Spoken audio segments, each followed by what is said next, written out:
Nai-stress o pagod ka na ba? Gusto ko lang ipaalala sa'yo na kahit gaano ka ka-stress ngayon, wag na wag kang sumuko sa mga pangarap mo. Kailangan mong tandaan parati na magtiwala ka sa progress na nangyayari sa buhay mo. Kahit alam ko na minsan sobrang hirap at sobrang nakakapagod na din talaga. Magtiwala ka sa kakayahan mo.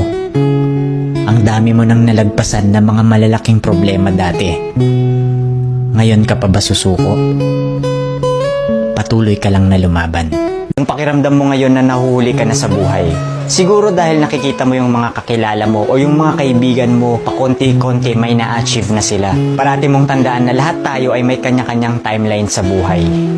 Hindi ka nahuhuli at hindi ka rin naman nauuna. Kung nasaan ka man ngayon sa buhay mo, yan ang lesson at experience na kailangan mong pagdaanan ngayon. Lahat tayo ay may sariling kwento sa buhay na makaka-inspire ng ibang tao. Sarili mong kwento yan. Kaya make sure na sulitin mo ang bawat moment at gawin mong fulfilling ang kwento mo kahit anong mangyari.